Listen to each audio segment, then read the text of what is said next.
Okay, here we go. Good evening. We're learning Maseches Eruvin Daf Peches. We're starting at the Mishnah, about 2/3 of the way down on Pei Zayin Amud Beis.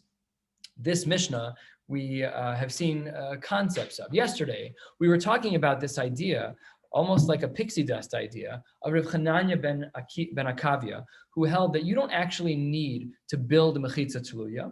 It could be theoretical. As long as you have enough space on each side of the hole from which you plan to draw water out of from the bottom of your porch to the water underneath, theoretical walls are considered sufficient. And this Gemara is a similar idea, though not identical, because here the walls are not theoretical. Here the walls are real. So it says the Mishnah, Pei Zayin Amud Beis, 2/3 of the way down. Gezustra, you have a porch that protrudes from your house and hovers over water. Shehi lamala min hayam. Ein memala hemena b'Shabbos. You are not allowed to draw water out of the yam because you're not allowed to draw from a carmelis to a rishus hayachid. You're not allowed. Says the Gemara. Says the Mishnah. Elim kain, unless asu la mechitza gvoa sar tfachim. Unless you have a mechitza that is at least 10 tfachim tall. Bein milamala, bein milamata. We don't care if the wall is on your porch above or below, hanging down. Above would be a regular mechitza. We'd say gurachis, it goes straight down. Below would be what's called a mechitza tluya, where there too we follow the same principles of gurachis, where the walls will go straight down. Either way, that is considered fine, because what have you done? If you have a mechitza that surrounds your porch, that surrounds the opening by this porch, then what you've done to the water underneath it is you've made it no longer a carmelis. Now you have a mechitza tluya. It's a mechitza tluya, which is a chiddush of an idea by water. But what that does is it changes the water underneath you into a status of rishus hayachid instead of a carmelis, and that's how the Mishnah solves that problem. And he says, Mishnah says, next part of the Mishnah, and similarly, if you have two porches, one above the other, if you made a mechitza for the upper one and not for the lower one, the upper porch, not the lower porch, in that case, the both of them will be asur until there is an eruv. Take a look at Rashi. Rashi is 7 lines from the bottom of the page, approximately. Dibur hamaschil shtehen asuros. They're both usher to do what? They're both usher lemalos benekev elyona, to go to the upper person's porch and to grab water through the hole in the upper person's porch down into the water. Ad sheyiarvu v'atachtona benekev shala ein tzarich lomar she'asur. The one that's in the lower porch, he doesn't have mechitza at all. So pashat, that's going to be usher. Only the upper person had a mechitza, and the reason why the lower one's for sure not allowed to take anything is because he doesn't have mechitza at all. So that's a nisur d'Rabbanan. That's just taking water from a carmelis and bringing it into a rishus hayachid. That's not allowed.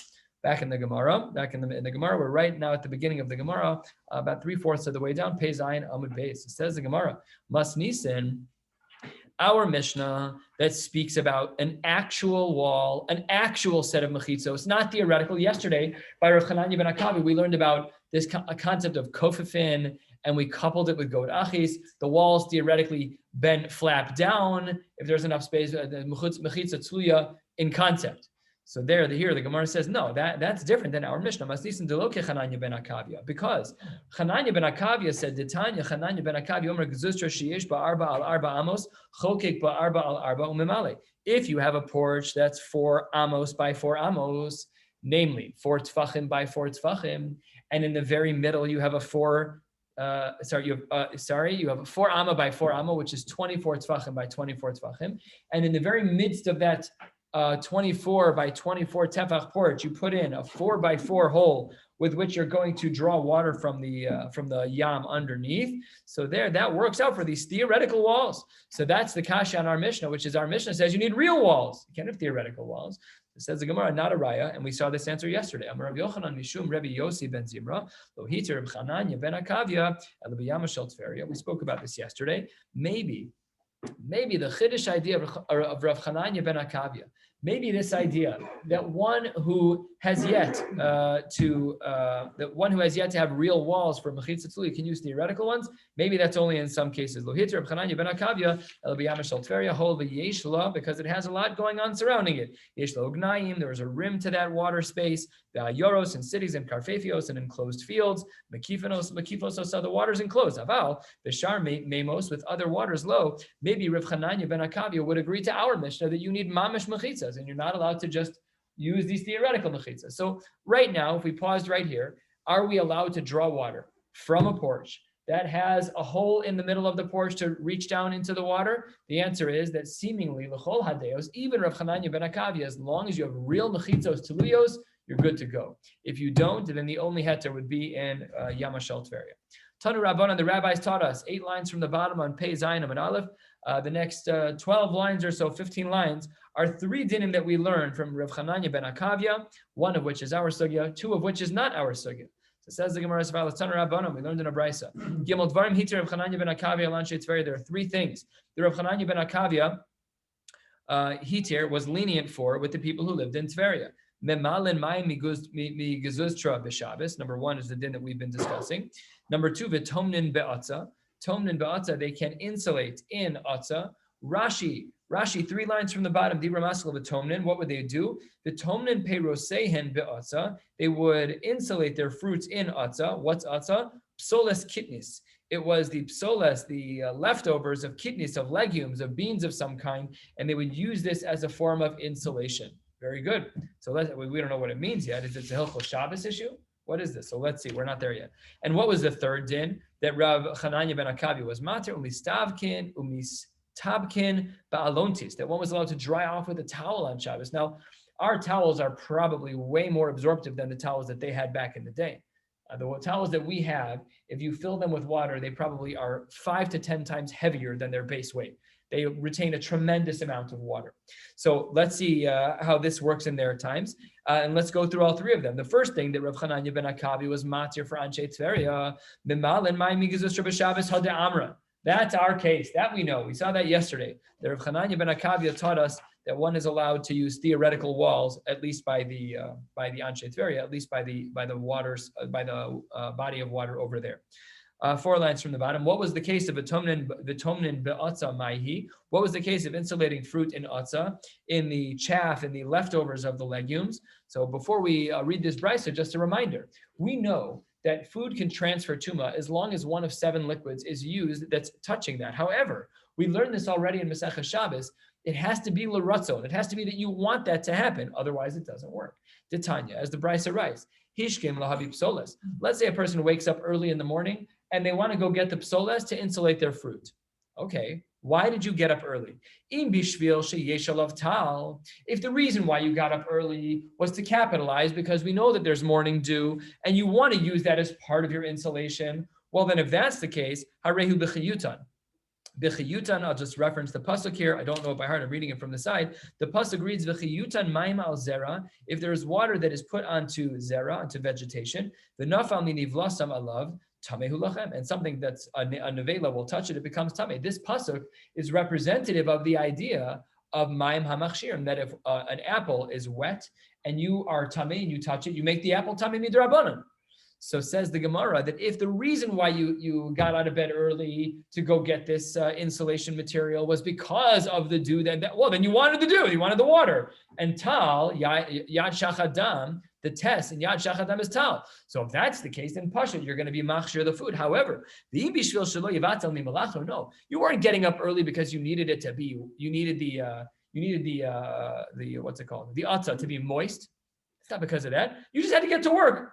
So it was totally a side reason why you got up early. It wasn't because of the tal. You had to get to work. So says the Gemara, Eino b'chiyutan. In that case, the phrase b'chiyutan means that it's now subject. It's just a reference to the pasuk that you're now subject and it's going to now have tuma applied to it.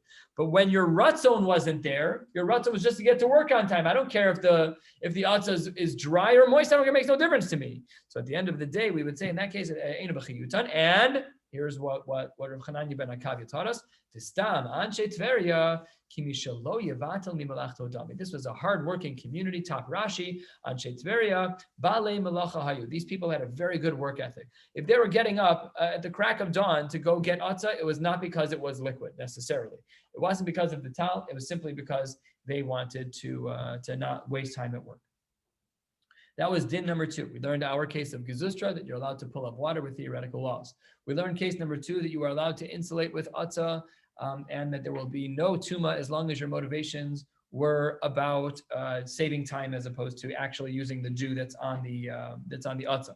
What was case 3? Second line. When we stop in Balon Tismahi, what was the case that Rav Chananya ben Akavi was teaching us that one is allowed to dry themselves off with a towel? We saw this already a while back in Shabbos, at the end of Maseches Shabbos. Tanya, the Brisa writes, after a person uses a towel, you got to put it down on the windowsill in the bathhouse. You should not give it to the person who's managing the bathhouse. We know what's going to happen when we give them the towel. They're going to wring it out. And that wringing out a towel is an Isser D'Oraisa. The Isser D'Oraisa of wringing out a towel, wringing out a beged on Shabbos is not schita, because the Isser D'Oraisa of schita only applies to olives and to grapes, to Zeisim V'Anavim. This is an Isser D'Oraisa of libun. So one should be very careful if their clothes are moist on Shabbos, never to wring them out. That is considered the classical Isser D'Oraisa of libun. And just to be it's me'inyan, l'inyan, v'oso inyan. But just as a reminder, libun is very easy to violate on Shabbos. And all you have to do is lick your finger and just wipe a stain, and you have violated libun midoraisa. You're using a liquid to clear up a stain, isser d'oraisa. So one should be very careful on Shabbos. If there is something on your suit, on your clothes, whatever it is, you can kind of scratch it with your nail. Do not use any liquid of any kind. I was at someone's house, and they mamish took out a spray bottle on their carpet when one of their kids spilled something. That's malacha d'oraisa. That's for sure not allowed. Scrubbing. What if you put Present company excluded. It was nobody here. What if they don't like it? They just put a spray bottle on. That's a really good question. Do you need a Maisa of libun? That's a good question. They probably didn't have liquids like that back in the day. We do. Like we have this. Like if you spray it on your clothes, it like foams up around the actual dirt. Like it interacts. Maybe that's a good Shiloh. You gotta get into the level. It's a good question. But the way that we look at it from a baseline perspective is that any liquid used to clean a garment is an Isser D'Oraisa. The Rav Moshe Feinstein actually has a tshuva that even for soft leather shoes, you should not use moisture on Shabbos to clean soft leather shoes. There's a tshuva in your somewhere. I can't remember where I have it in my notes somewhere. There's a tshuva about this. The Gemara makes a distinction. We learned this Gemara in Maseches Shabbos that's mechalek between or kasha and or rach, hard leather and soft leather. It could be that our soft leather is way better than their version of soft leather because we're much better at the tanning process than they are. Could be, don't know. But Moshe has a tshuva, that's the Maisa, that if a person's shoes are very dirty, you should not be like taking a wipe or using water to clean them off. You should not be doing that on Shabbos. That's what he writes. Okay. Anyways, let's get back to where we are here. We're talking about this case of the ul yarin, that the person who's running the bathhouse, you cannot give him the towel because if he squeezes it out, it would be an Isser D'Oraisa.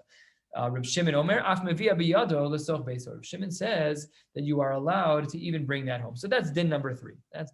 So we learned a lot about Rav Chananya ben Akavi over the last couple of days. We learned that he allows the coupling of kofifin and good achis in regards to halachos l'Moshe B'Sinai to make these theoretical walls of mechitza tluya. With no 2 dots and with no transitioning, the Gemara goes into way back into what we should have been talking about already, and we'll use a Rashi to help us transition to this line. We're 6-7 lines down. Amar Rabba bar Rav Huna lo shanu elo lemalos. We only learned this din lemalos. What is this din? Lo shanu. First of the 4th line of Rashi. Rashi dibur hamaschil lo shanu shemechitza tluya materes begezustra l'rabbanan elo lemalos. When does our Mishnah say that you are allowed to use a gezustra, that you are allowed to cut a hole in your porch? You can't cut it on Shabbos, but once you have a hole in your porch, you can drop down to the water below and draw up. When is that true? It's only lemalos. It's only to bring water up to fill up a pitcher. However, you cannot dump wastewater. Aval lishboch aser. You're not allowed to dump water out into the space of the gezustra. Why? Well, even though there's a mechitza tluya, but water moves. And the second you do that, your water is going to move out from under you. And now you move something from your Rishus HaYachid into a Carmelis. So you're not allowed. So that's why you're not allowed to dump water into the hole of a Gezustra. So says the Gemara, Maskif lo Rav Shezvi asks, V'chi ma bein zeh le'uka. Now, we haven't learned about an uka yet. So an uka is basically a small hole that's carved into the ground, that's dug out of the ground for the sake of pouring liquid into it. Because you can't always pour liquid elsewhere. So says the Gemara, I don't understand. Why is it permissible to pour water into an uka and not water through the gezustra into the yam? So says the Gemara, because hani taime, the hani lo taime. You're right that the water is going to absorb into the uka. The water is going to absorb into the ground, but the water is not moving reshuyos. Hanu taime, here by the uka, the water will be absorbed. The hani lo taime, but when you pour the water through the hole in your porch into the yam and it moves out from underneath your mechitza tluya, so then you've moved reshuyos, and that doesn't apply by uka ikadam, right? There are those who phrase this statement of Rabbi Bar Huna differently, and in fact we paskin like this ikadam, right? How is this next version stated? A little differently. It's a bigger kula. Ikadamre, there are those who write, Amar Rabba Bar Rav Huna, Lo Tema Lamalo Sudashar Lishboch Aser. I don't want you to make the mistake. Don't tell me that when the Chachamim allowed to use the Gzusra was only to fill up a pitcher, but Lishboch Aser, but to pour out is not allowed. Don't say that. Ela Lishboch Nami Shari. You can use the Gzusra in both directions. You can both draw up water with a pitcher like a well, and you can pour wastewater through the porch, through the Gzusra into the Yam. Amar of Shezvi Pshita. That should be obvious because Hainu Uka. We already know another case where the water is going to be absorbed and out of your rishus. We already know another case where that's mutter. Says the Gemara, no. Ma'u detema. If we only had the case of Uka, I might have thought Hani Taime v'Hani lo Taime, that the reason why the Uka is allowed is because it absorbs the water. But I might have thought that when you pour the water through the Gzustra into the Yam, that maybe there, lo Taime, we should be Oser, like frankly, like the first version of Rabbi Bar Huna. Kamash Malan, that we are lenient. The Shulchan Aruch and Siman Shin Nun Hey Aleph, in Shin Nun Hey Aleph writes this Ladina, that when one is in such a scenario, let's say for example, you have access to water near your house and you have a porch and there's a mechitza tzuya, there's a lot going on here, then you can both draw up and pour out. The Shulchan Aruch writes this explicitly. This brings us to the 2 dots, 1/3 of the way down on Peiches Amud Aleph. Let's continue. We saw in our Mishnah the case of the 2 gezustros. If you look back at our Mishnah, what was this? One above the other. This was the case that we dealt with many times over. It's within 10 tefachim of height. It's within 4 tefachim right to left. On different axes, they are relatively close to one another. So that's what our Mishnah was talking about. So it says the Gemara as follows. We've already learned this, but good to see it where the source actually belongs because we learned it out of context. Says the Gemara, Amar Rav Huna Amar Rav, Lo Shanu Ela B'Smucha. When do we say that the Elyona and the Tachtona, these 2 portions, aser one another? That's only true besmucha when the 2 of them on the x-axis, right to left, are within 4 tfachim of one another. Aval b'mufleges, but if they're wider apart than one another, then they don't aser each other. Elyona muteres. Then under those circumstances, the lower porch does not aser the higher porch, because they're no longer, remember, this is what we spoke about the avir. This was the shir about the avir. Do we say airspace is problematic? And here is the line that we use, Rav l'taime. Rav Huna quoted Rav, this one line above, and Rav has his rationale that we saw earlier. Talmar Rav, the most when all that separates you and your friend is airspace, you cannot aser him. So that's why it's important to say here that it was mufleges. It had to be that our Mishnah is when it's smucha, but the case over here is when it's mufleges, because when they're far enough apart, we do not say that airspace can aser. Amar Rabba Amar Rav Chia, v'Rav Yosef Amar Rav Oshia. Strange Gemara. Yesh gezel b'Shabbos. There is theft on Shabbos. V'churba machzer lebaylim, and a house of destruction gets returned to its owner. At face value, this Gemara is very difficult to understand because there's also gezel during the week. What is it? What? Just this Gemara is hard to understand. Just this Gemara. Okay, that's very fair. That's very fair. Just this Gemara is hard to understand.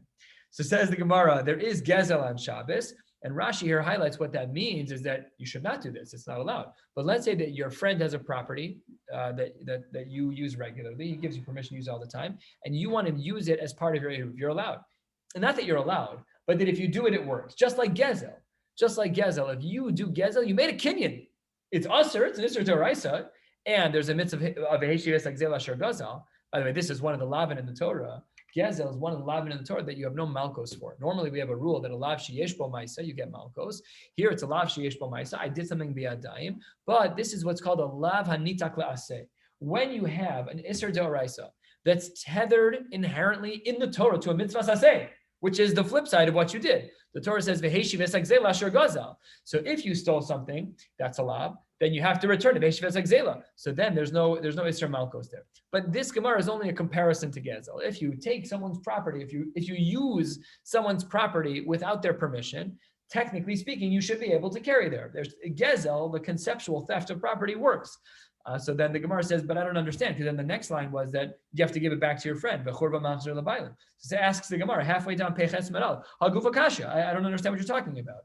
Amris, you said Yesh Gezel b'Shabbos. You said that halachically speaking, if you use my property without Rishus, so then in theory it should work. But al makanya, that seems to imply that my pre-Shabbos routine of stealing your property, of borrowing whatever the language is, that it worked. However, the very next line of this brisa says, next word say automatically it ends up going right back to the person's rishus who owns it in the first place. Al malokanya. So which one is it? Says the Gemara, Hachi Chamar. Yesh din gezel b'Shabbos. You're correct. There is a din gezel b'Shabbos, but not the theft part, the returning part.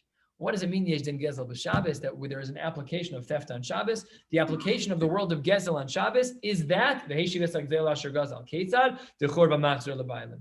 The second part of the phrase explains the first part of the phrase. What do you mean, Yesh din gezel b'Shabbos?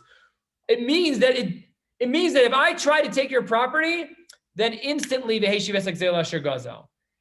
Meaning, ain't gezel lebaylim. The Gemara says yesh gezel lebaylim. What it means, based on the second line of this brisa, is that there's no gezel lebaylim. You tried to use my property, it doesn't work because automatically as Shabbos kicks in, the churva machzor lebaylim. Amar Rabbi, who was the author of this enigmatic line, so he says umosvina nashmais, and I'm going to ask a kasha on myself from the Mishnah that we just learned. We said in our Mishnah that both of them are on one another. The Yamris din gezel b'Shabbos. Had it been that I was right, that really I could take advantage of someone's property, then amaya suros. Why would the lower porch aser the other one? Let me go over there and take his property. Why are we saying that one should aser the other? It should all work. Nope, that will not be the case because kigon shas mechitza b'shutfes. The mechitza tuluya that was made in the upper porch was made b'shutfes, was made in partnership between the owners of the upper and lower porches, and therefore they're going to aser on one another. So says the Gemara, if this is true, we should have also said that had it been. Why didn't our Mishnah say that the guy at the bottom also made a mechitza? He didn't. Why didn't the Gemara say that? So answers the Gemara, because if the guy in the tachtona had made his own mechitza, so then gali daita, then he's revealing the following: the ana behadach lo nichali. I don't want to spend time with you. So that's why the Gemara didn't use that as a case too clear. That case is so obvious, and therefore the Gemara left it that the Elyona made a mechitza and the tachtona did not. Next Mishnah, 10 lines from the bottom. Let's say that you have a chatzar that is less than daled amos. Ein shofchen besocha mayim b'Shabbos. You are not allowed to pour water out into your field on Shabbos. Elaim kain asu la uka maseches sasayim min hanekev ulamata. The only way that it's allowed is if you put it into an uka, you put it into this little pit in the ground that can hold sa'asayim, which is a double sa, 2 sa, 1/20th of a mikvah, from the hole all the way to the bottom. This is assumed to be the amount of wastewater that one would generally use on Shabbos. Lidina, we know that one is not, for example, allowed to spit on grass on Shabbos, but if one was stuck in a unique scenario, so then waste is not considered helping the ground. To urinate on ground is not considered helping the ground. It's not good for the grass. So that's not actually considered zoreya or mashket. So machlokas actually elsewhere. I think the Eglei Tal has a piece on this about whether or not watering ground is that mashket, is that choresh, or is that zoreya? Are you helping things plant, or are you preparing the ground for plowing? Chakira and the lumdas, this for sure usher to turn on a fire hose on. That's for sure not allowed. But this, if it's meiraglaim or something along those lines, so then that is not considered to be problematic on Shabbos. Anyways, the Gemara says that you're not allowed to pour the wastewater onto the ground unless it's inside an uka, and only if the uka is saim, such that the liquid that you pour will stay inside the uka. And then the Gemara adds in a very unique din, bein mi bachutz, bein mi bifnim. Even if this uka is outside your property, it's still fine. It's still fine. Why? Because it's a makom p'tur, the Rishonim point out, because you're going to cover it. Outside, if this is right outside of your property, then you need to make sure that it's covered. Some of the picture books here had almost like a drain of some kind, like it was wood panels that when you pour the liquid, it would all filter through the wood, but it was still considered a kisui, still considered a komer, unique language in the Mishnah for a covering. Mibifnim, but inside your property, second of the wider lines in the Gemara, widest lines in the Gemara, mibifnim, if the uka was inside your property, then ein tzarich likmor. Rabbi Lazar ben Yaakov Omer, he says, a beeve is an open type of pipe, kind of like the aqueduct we were discussing yesterday. Let's say you have this pipe and you wanted, it was basically their disposal system, right? We have like closed sewer lines. So like if you flush a toilet, it's a one-way valve. Hopefully you never see anything you flush down again. When we were little kids, we used to have those standpipes in our basement in case that everything would back up a long time ago. Thank God it's been a while. So what happens if, what would it basically happen is in an ideal system, they would take the wastewater and dump it into a drainage system in their backyard. So it says Rav Elazar ben Yaakov, 6 lines from the bottom, if at least 4 amos of that drainage aqueduct was covered, so then you can dump the wastewater there, no problem at all. That's fine. The Chachamim say you're never allowed to pour it into a beef. However, you can do it indirectly. However,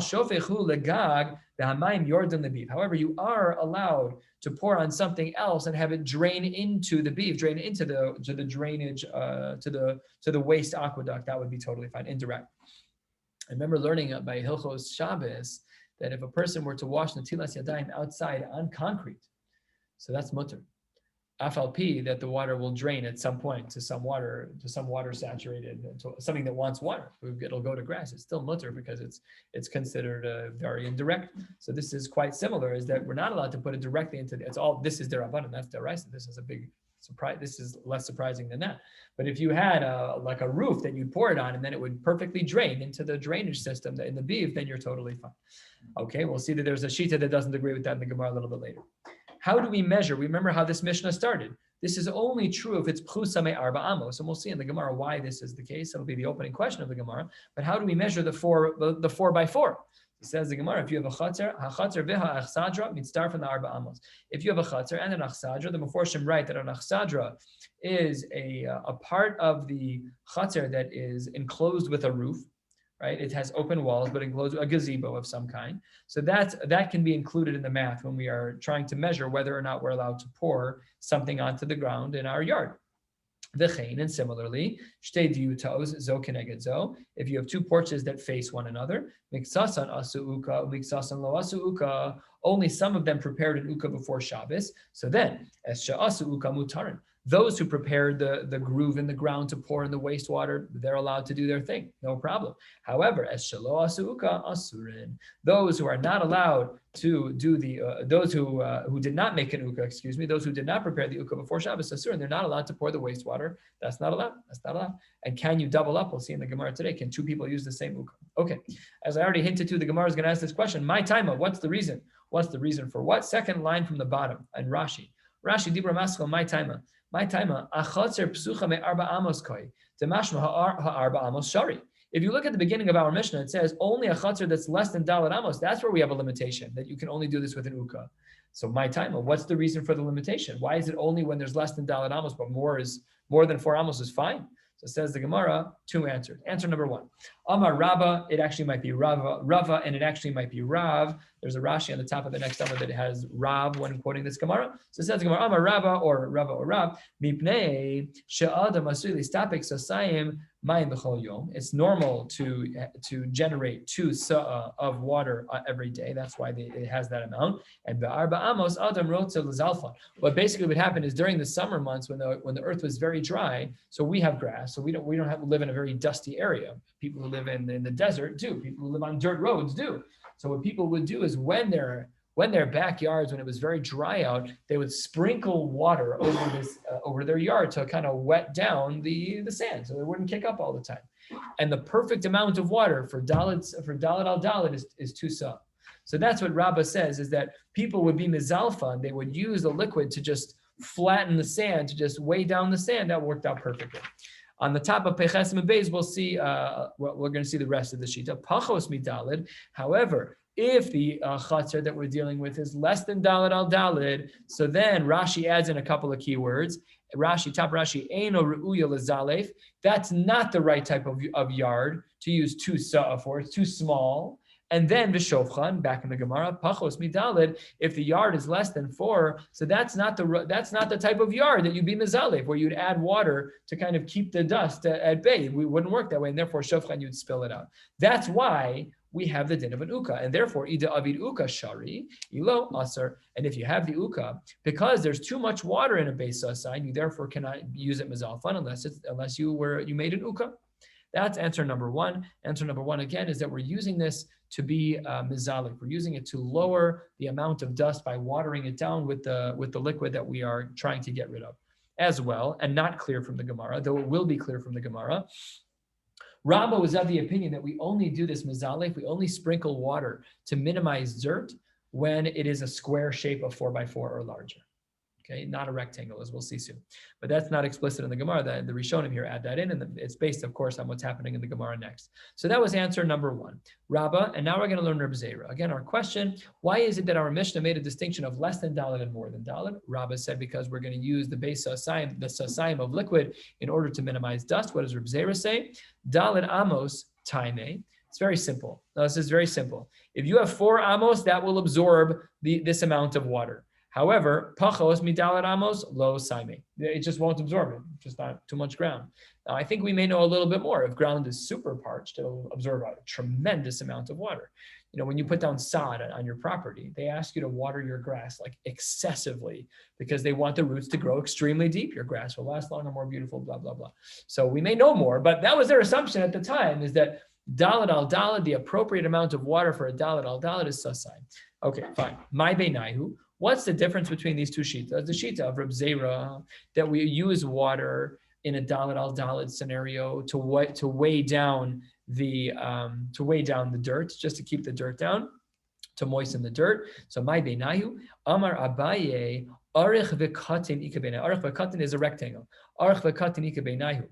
How does this work out? So according to Reb Zera, let's start with Rabba. According to Rabba, shita number one, we're only mizalef in a dalet al dalet. We only use the moisture to moisten the dirt, to keep it on the ground instead of billowing up into the air. We only do that when it's a square. So that doesn't work. So that would be, he would not say that works. However, according to Reb Zera basically says we just need 4x4, 16 square feet in order to absorb this volume of water. So let's say that this was 8x2. So then Reb Zera is going to say same square footage, same absorption rate, so therefore no problem at all. That would be one difference between it. Asks the Gemara Kasha. Tanan, we have in a Mishnah, our Mishnah, Chatzer ve'achsadra mitzdarfen l'dalet amos. We said that the Chatzer, in order to measure dalet amos, that we include the achsadra as well. Bishlama Reb Zera nicha. According to Reb Zera, I understand, because Reb Zera is all about square footage. All he needs is minimum of 16 square feet. I understand. However, Rabba Kasha, Rabba, if the only time you're going to be mizalef is when you actually have a square, this isn't a square. You have 2 different parts of your yard. Answers the Gemara, it is a square. Tir Gemara of Zera, Aliba de Rabba, Be'achsadra, Mehaleches Alpnei, Kol HaChatzer, Kula. Basically, the way that it works is that you have a 4x2 a chatzer, and then right alongside it is another 4x2 achsadra, and that's 4x4. You put these 2 rectangles next to another, they make a perfect square. And that is why this would work even according to Rabba. Next question, 7 lines down, Tashma, Pechesim Beis. Chatzer she'ein ba dalet amos al dalet amos. If you have a chatzer that isn't dalet al dalet, oh, that already sounds like Rabba language. That we're only mizalef when it's dalet al dalet. We only do the sprinkling on the dirt when it's dalet al dalet. So then, ein shofcha l'sofcha mayim b'shabbos bishlam al Rabba nicha. That works perfectly for Rabba, who says that we're only mizalef. We only moisten the sand. We only moisten the dirt when it's a perfect square. Reb Zera kasha. But according to Reb Zera, that seems to be that you can't support your shita, because here it applied that it's going to be dalet al dalet. Amar lach Reb Zera would say as follows: Hamani, we have 2 different sources, and there is a machlokas tanaim. Hamani, one of them is Rabbanan hi, umasnisin Rabbi Elazar ben Yaakov hi, and one of them is Rabbi Elazar ben Yaakov.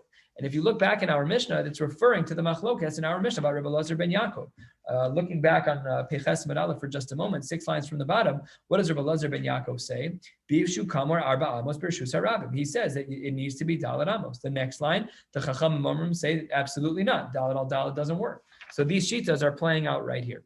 Then asks the Gemara, 12 lines down, a quarter of the way down, Umay dochke, the Reb Zera, why did Reb Zera push so hard? L'ukma masnisin Rabbi Elazar ben Yaakov. Why did he try so hard to do that? Because our Mishnah had a problem. Amar Rava masnisin kshise. Our Mishnah was very difficult. Because if what you're trying to say is that Rabba's right, that it has to be a square. So then asks the Gemara as follows: My area the tani chazer shipchusa. The opening line of our Mishnah should not have said if it's less than, if it's pchusa midalid, it should have had a different language. Listening chatzar she'ein ba daled amos daled amos. Ella, the fact that our Mishnah didn't do that, elolav shmamina, Rabbi Elazar ben Yaakov shmamina. We were pushed to do that because the language of our Mishnah was not what it could have been if you wanted to make your point. Therefore, we had to establish that was the shita of Rabbi Elazar ben Yaakov shmamina. The Sefer of Elazar ben Yaakov, but if, and we see in the Sefer that is the case with the biv that's covered up to 4 amos of the biv of the drain pipe is covered a little bit. So if the Sefer is Rabbi Elazar ben Yaakov, then Reisha lav Rabbi Elazar ben Yaakov, then the Reisha can't be him. So answers the Gemara. Really, our Mishnah, the text is really incorrect, and here's the appropriate text of our Mishnah. Kul Rabbi Elazar ben Yaakov he. Really, everything is like Rabbi Elazar ben Yaakov, the whole Mishnah. And our Mishnah has an error in it, and here is the appropriate language of our Mishnah. Last of the short lines, almost halfway down Peches and Beis, getting to the end of the parak, and almost getting to Marav. Says the Gemara, V'chiktani, Chatzer shipchusami daled amos. If you have a chatzer that's less than daled amos, in shofchen lasocha mayim b'Shabbos, you're not allowed to pour water on there. Daled amos shofchen, had it been that it was in fact daled amos, and you can pour. Rabbi Elazar ben Yaakov Omer, because of what? Because of the shita that we see in the Seifa, and the key word here is she Rabbi Elazar Omer. It's not separately Rabbi Elazar Omer. It's she Rabbi Elazar Omer l'shitaso, as he states in the end of our Mishnah. Biv hakamor daled amos rishus ram shofchen lasocha mayim b'Shabbos, and we see that the Chsuri Mechzera, the way that we solved the Chsuri Mechzera, was linking the Reisha to the Seifa all under the banner of Rabbi Elazar ben Yaakov. Speaking of him, let's dig in a little bit. Rabbi Elazar ben Yaakov Omer Biv HaKamur, and then we saw the sheet of the Chachamim that said you're not allowed to put it directly into the drain pipe, but you can put it onto the roof, and then it will drip into the drain pipe. That we saw. Says the Gemara, Chananya. Again, Chananya is all over the place. Our Mishnah can't be like Chananya. Why not? The Tanya, because the Brisa writes, Chananya Omer. Chananya says, Afilu gag mea ama lo yishpoch lefi she'ena gag asu livlo elo lekaleach. What kind of trick is this? Put it on the roof so that it drips into the drain pipe? No, none of the ha'aramas, none of the loopholes. What happens when you put something on a slant? Gravity happens and it pulls it down. So that's not considered enough of a grama, and therefore Chananya can't be like our Mishnah, because our Mishnah either said you can put it directly in the drain pipe, Rabbi Elazar ben Yaakov, or you can pour it off of a roof and let it drip into the drain pipe, the Chachamim. Chananya says you can't do either of those. So our Mishnah cannot be like Chananya. Tana, moving on, and disconnected to this first line of Chananya, Bamed Dvarim Amurim, what? It'd be so nice if the Gemara would teach this to us directly. But thank God for Rashi. Rashi, 4 lines before the Gemara, before the Rashis get wide, Rashi says, Bamed Dvarim Amurim, Ditzarach Uka. When do we need an Uka? Says the Gemara, 5th wide line, 2/3 of the way down, Bimosachama. When do we need an Uka? Only during the summer months. Aval Bimosag Shamim, during the rainy season. Everybody's grass was ruined. We learned this in science class as little kids. Always plant trees, always plant grass because of erosion, right? I remember learning this in class. That's how you prevent dirt from going everywhere. Just plant things. So we know that, but they didn't have that. They lived in a desert culture, whatever it was. So their ground was just disgusting during the winter. It was all covered in water. So therefore, you do whatever you want. My time. Why are we so lenient when it comes to Yimosag Shamim? Amar Rava says, Adam Rotze Shivlu Mayim Bimakoman. They're totally fine if the water absorbs into their backyard. There's water everywhere anyways. Just dump the water in the backyard. They don't care. It's totally fine. You're saying the language that a person should be shofech, they can pour out whatever they want. But our Mishnah says that you're not allowed to pour into the biv. You're not allowed to pour into the drain. So why is that the case? Amar Le, he says, Hasam, over there in the case of the chatzer, what are you worried about? And what are you worried about that you're even comparing it to the biv? What are you worried about in the chatzer? If you're going to say that you're worried that it might ruin the field, don't worry. It's the winter. Your field is disgusting. It's like, how many days in the winter is there snow on the ground? A lot of days there's snow on the ground in Chicago. So in the winter. So hopefully. So then if that's the case, in the rain season, it's raining every day. Are you worried about ruining the grass? Don't worry about ruining anything. It's fine. If you're concerned that by using the drain pipe, that maybe people are going to think that you're a shegit, you don't know what you're talking about, you're not ha'aretz. Says Gemara, no, there's always water in the drain pipes, not just because of you. It could be the goyim. That's why we have a leniency in the posting. If you're in a hotel and we go by the rove, and the rove person is a guy, so then you can use hot water in a hotel on Shabbos, according to some posting, because you're not the one who's triggering the hot water to be boiled. You can be the beneficiary of it. That may be. You have to know how the water system works. Is it drying in cold water because of you being mavashal directly? A lot of hotels have these massive boilers in the basement. They're not like the boilers that we have in our house.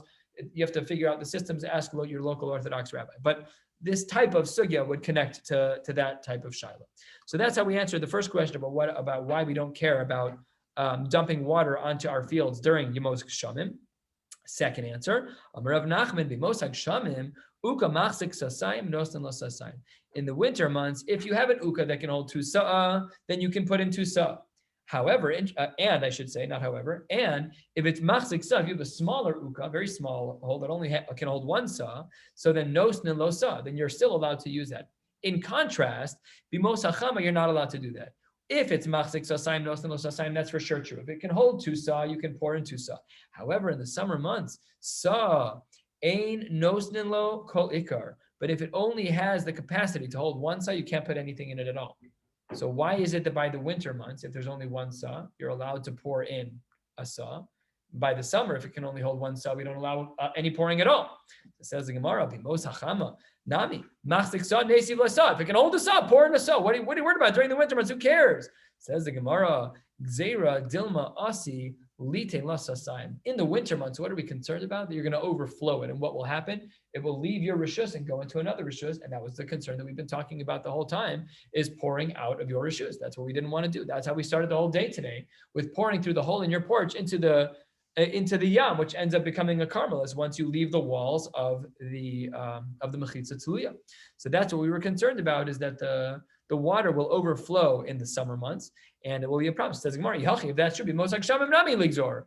Why aren't you concerned about the same thing in the winter months? So answers the Gemara, Hasa my nechushal. What was your concern? Imishum kilkol chatzeira mekal klavakaima. Here too, it's the same line of reasoning. You're worried about an overflowing uka in the winter. Who cares? Your field's a disaster anyways. It doesn't make a difference if it overflows. And imishum gzer shemi yormut sinora shalploni mekaleach mayim. You think people are going to say the drainage is coming from the Karesh backyard? No one's going to know. Most pipes have water in them, so don't worry about it. Don't worry about it. Amar Abaye says, Ladina hilkach afilu korba afilu koraim. However big the hole is in the ground, whatever amount of liquid you have in the winter, you are allowed to pour that liquid, and we don't care if it overflows, no problem. But in the summer, you're not allowed. So, namely, our Mishnah is only dealing with summer months that we have limitations. During the winter months, we don't have limitations about what you can pour into an uka at all. We were talking about this case in our Mishnah. Let's look back. What is the case of the Mishnah? It said that if you have 2 porches, one facing the other, and some of them forgot to do an uka, and some of them didn't forget to do an uka. So then if you made the uka, you can use the uka. And if you didn't make the uka, if you didn't make the hole in the ground, you couldn't use it. So it says the Gemara, we are at the bottom of Peches Beis, 4 lines from the bottom. Amarava afilu irvu. Even if they were ma'arev, you would not be allowed to pour into an uka if you didn't prepare the uka. Says the Gemara, Amar Abai, my time. Why would you say that? If you're concerned that, well, the uka that you made was only 2 sa, and if you're adding in me plus you, so that's 4 sa. We each have 2 sa of wastewater, so that's 4. The uka is not big enough. So ilema mishum denefisha maya ve'atanya achas liuka ve'achas ligistra berecha ve'areva afal pishin ismalu mayim erev Shabbos shofchen lesochan mayim b'Shabbos. You're allowed. Winter months, you can have whatever you want. We don't care how much it overflows. Ella itmar hachi itmar. You misunderstood Rava. Was it Rava? Yeah, you misunderstood Rava. Rather, it should be like this. Amar Rava, lo shanu ela shelo irvu. Our Mishnah must be talking about where there was no eruv. About irvu mutarin. But had it been that there was an eruv between what was the word? What is it called? Between my diyuta and your diyuta, then I would be able to pour, even if I didn't prepare the uka, I'd be allowed. V'chilo irvu my time alo. Why, if I didn't make an eruv, what's the reason why not? We're concerned that people may make an error of assuming that they can do other things by this place as well. Rashi, top Rashi, Dibra Hamaschil, Hachi Garcina, Dilma Asila, Fuke Mai, Bimani, Debatim, Lahacha, Lisfasa Uka, Lishboch, Lisoch. I might have thought you can bring out other kalim as well. So we'll stop here. Hadron Alach Ketzim Mishtatven, Hadron Alach Ketzim Mishtatven, Hadron Alach Ketzim Mishtatven. You should come back to this daf in 7.5 years.